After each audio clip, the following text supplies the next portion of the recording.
വായോ നമുക്കൊരു കൊഞ്ച് ബിരിയാണി ഉണ്ടാക്കാം. അപ്പോൾ കൊഞ്ചിലേക്ക് മഞ്ഞൾപ്പൊടി, മുളക് പൊടി, കുരുമുളക് പൊടി, ഗരം മസാല, ഉപ്പ് ഇത്രയും ചേർത്ത് മിക്സ് ചെയ്ത് വെക്കാം. ഒരു പാനിലേക്ക് ഓയിൽ ഒഴിച്ച് കാഷ്യൂസ്, റൈസിൻസ്, സവാള എന്നിവ ഫ്രൈ ചെയ്ത് കോരി മാറ്റി വെക്കാം. ഇനി അതേ ഓയിലിലേക്ക് തന്നെ നേരത്തെ മാരിനേറ്റ് ചെയ്ത് വെച്ചിരിക്കുന്ന കൊഞ്ചിട്ട് ഒന്ന് ഷാലോ ഫ്രൈ ചെയ്തെടുക്കണം. കൊഞ്ച് ഡീപ് ഫ്രൈ ആവണ്ട, ഷാലോ ഫ്രൈ ചെയ്തെടുത്താൽ മതി. ഷാലോ ഫ്രൈ ചെയ്ത കൊഞ്ച് കൂടി കോരി മാറ്റി വെക്കാം. ഇനി നമുക്ക് റൈസ് പ്രിപ്പയർ ചെയ്യാം. അതിനായിട്ട് നെയ്യ്, സൺഫ്ലവർ ഓയിൽ, ഹോൾ സ്പൈസസ് ഇത്രയും ചേർത്ത ശേഷം സവാള, ക്യാരറ്റ്, ഇഞ്ചി വെളുത്തുള്ളി പേസ്റ്റ് കൂടി ചേർത്ത് നന്നായിട്ടൊന്ന് മിക്സ് ചെയ്ത് കൊടുക്കാം. ഇനി ഇതിലേക്ക് കഴുകി ഊറ്റി വെച്ചിരിക്കുന്ന 4 കപ്പ് ജീരകശാല റൈസ് ചേർത്ത് കൊടുക്കാം. ഇനി ഈ റൈസിലേക്ക് നമ്മൾ നേരത്തെ കൊഞ്ച് ഫ്രൈ ചെയ്തതിൻ്റെ ഓയിൽ കൂടി ചേർത്ത് നന്നായിട്ട് ഈ റൈസ് ഒന്ന് റോസ്റ്റ് ചെയ്തെടുക്കണം.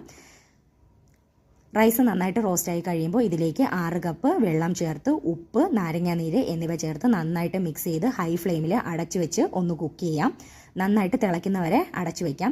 ഇനി നമുക്ക് മസാലയുടെ പ്രിപ്പറേഷനിലേക്ക് കിടക്കാം. അതിനായിട്ട് ഒരു പാനിൽ ഓയിൽ ഒഴിച്ച് സവാള, പച്ചമുളക്, ചെറിയ ഉള്ളി, ഉപ്പ് ഇത്രയും ചേർത്ത് നന്നായിട്ട് വഴറ്റിയെടുക്കാം.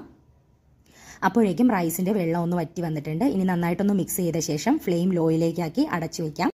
മസാലയുടെ സവാള ഒന്ന് വഴണ്ടി വന്നാൽ അതിലേക്ക് ഇഞ്ചി വെളുത്തുള്ളി പേസ്റ്റും ഒരു പകുതി തക്കാളിയും കൂടെ ചേർത്ത് നന്നായിട്ട് മിക്സ് ചെയ്ത് വീണ്ടും വഴറ്റാനായി വയ്ക്കാം. അപ്പോഴേക്കും നമ്മുടെ റൈസ് പാകത്തിന് വെന്ത് വന്നിട്ടുണ്ട്. ഇനി നമുക്ക് മസാലയിലേക്ക് ആവശ്യത്തിനുള്ള പൊടികൾ ചേർത്ത് കൊടുക്കാം. മഞ്ഞൾപ്പൊടി, മല്ലിപ്പൊടി, മുളക് പൊടി, ഗരം മസാല പൊടി, പെരിഞ്ജീരകപ്പൊടി എന്നിവ ചേർത്ത് പൊടിയുടെ പച്ചമണം മാറുന്നത് വരെ നന്നായിട്ടൊന്ന് മിക്സ് ചെയ്തെടുക്കാം.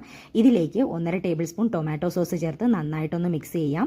ഇനി ഇതിലേക്ക് നമുക്ക് തൈരും പുതിനയിലയും മല്ലിയിലയും പൊരിച്ച സവാളയും കൂടി ചേർത്ത് നന്നായിട്ടൊന്ന് മിക്സ് ചെയ്താൽ നമ്മുടെ മസാല ഒരുവിധം റെഡി ആയിട്ടുണ്ട്. അതിലേക്ക് നേരത്തെ ഫ്രൈ ചെയ്ത് വെച്ചിരിക്കുന്ന കൊഞ്ച് കൂടി ചേർത്ത് നന്നായിട്ട് മിക്സ് ചെയ്ത ശേഷം ഒരു 2-3 മിനിറ്റ് അടച്ചു വെച്ചാൽ മസാല റെഡി ആയിട്ടുണ്ട്.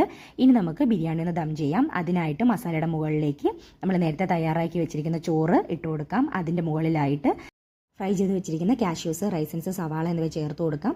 ഇനി കുറച്ച് പൈനാപ്പിൾ കട്ട് ചെയ്തതും നെയ്യും കൂടി ചേർത്ത ശേഷം രണ്ടാമത്തെ ലെയർ ചോറിട്ട് കൊടുക്കാം. ഇതിൻ്റെ മുകളിലായിട്ട് വീണ്ടും നമുക്ക് ഫ്രൈ ചെയ്ത കാഷ്യൂസ്, റൈസിൻസ്, സവാള, പൈനാപ്പിൾ, അതുപോലെ കുറച്ച് നെയ്യ്, മല്ലിയില, പുതിനയില ഉണ്ടെങ്കിൽ അതും ചേർക്കാം. ഇനി കുറച്ച് ഗരം മസാല കൂടെ തൂവിയ ശേഷം 10 മിനിറ്റ് നമുക്ക് ദം ചെയ്തെടുത്തിട്ടുണ്ടെങ്കിൽ ടേസ്റ്റി ആയിട്ടുള്ള കൊഞ്ച് ബിരിയാണി റെഡി ആയിട്ടുണ്ട്. ഇതിൻ്റെ ഡീറ്റെയിൽഡ് വീഡിയോ ഞാൻ താഴെ ടാഗ് ചെയ്തിട്ടുണ്ട്. എല്ലാവരും ഒന്ന് കണ്ടു നോക്കിയിട്ട് തയ്യാറാക്കി നോക്കിയിട്ട് അഭിപ്രായം പറയാൻ മറക്കരുത്. അപ്പോൾ